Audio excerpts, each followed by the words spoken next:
Hi, this is Roger. Thanks for dropping by. It's days like this where the weather wins and Roger loses.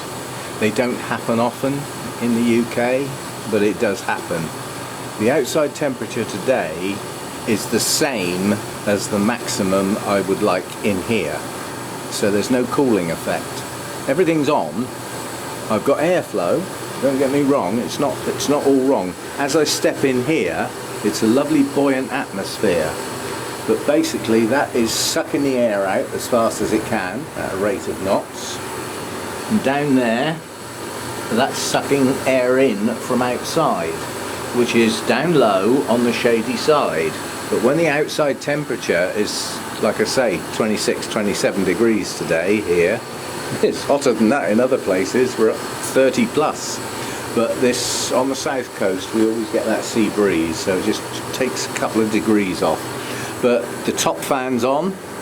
I daren't put that one on full blast because of the close proximity of some of the plants. I'd have to move them. It'd just dehydrate them. Ridiculous. This one, however, is on full blast because it's cleverly angled there. So the first plants it actually hits are over there. So that, you know. And also this fan doesn't work as well as it should. It's old now. You can see it vibrating. So I think, you know, the bearings are starting to go on this one. It will need replacing soon. But yeah, so everything's on. The extractor, the inlet, the top fan. This one's on full blast, although it's not producing as much air as it should do if it was new. And Hurricane Hector's working away. And this is no place for me to be today. This is just for the plants.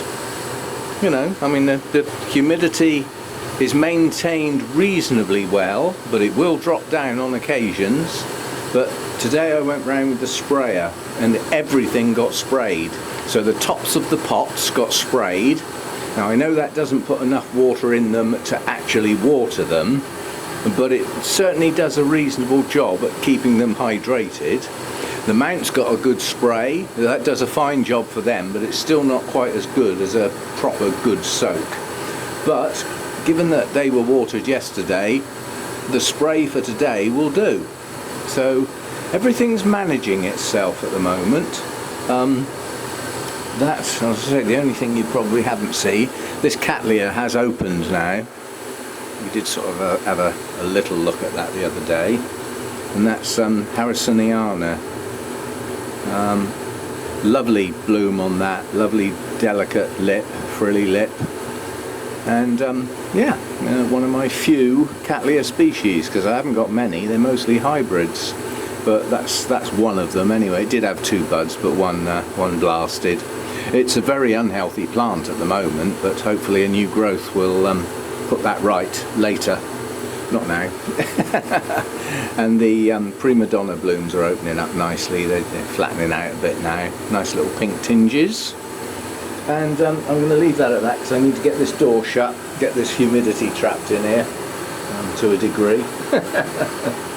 And yeah, it's just a quick look really. It's very rare that all the kit is on, and it'll stay on for a lot of the day unless we get some clouds come over and take the sun off of the actual building. Then the thermostat is set such that it's going to try and cool it down. Now that's going to exchange the air, and Hurricane Hector will try and replace the humidity.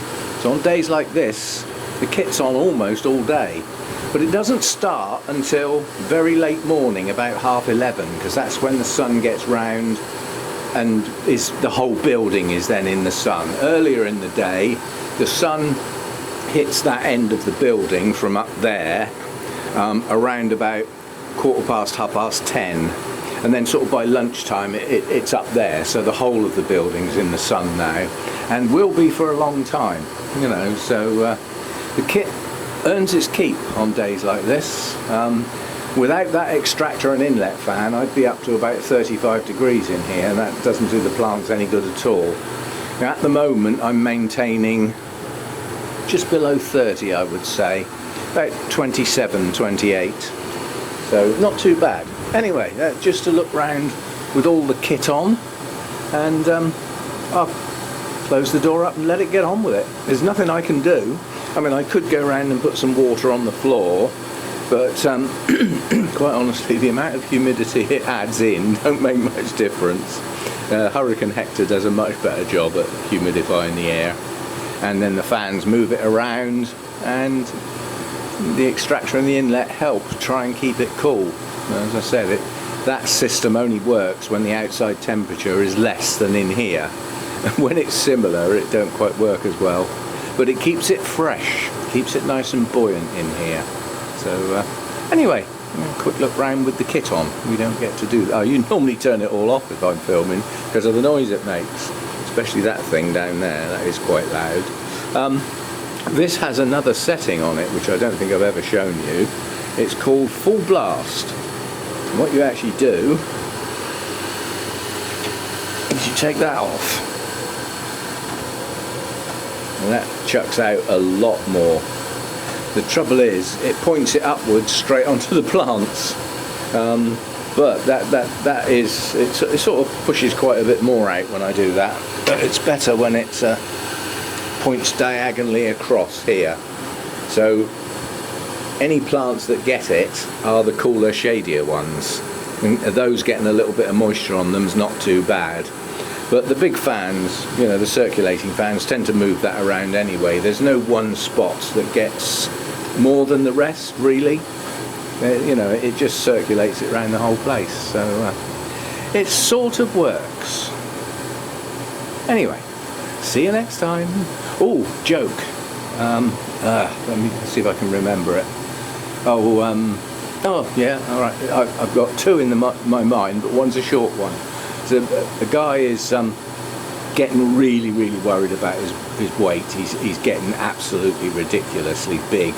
Had to change all his clothes and everything, having trouble moving. And his mate said, you need to go and see a nutritionist. You need to go and get something sorted. Oh, I don't know about that. No, you need to do it. They can help. Yeah? So he makes an appointment anyway, and he goes in, and the guy turns round and says, you need to stop eating fatty. And he said, like fatty what? Like crisps, fatty chips? He said, no, you need to stop eating fatty. See you next time.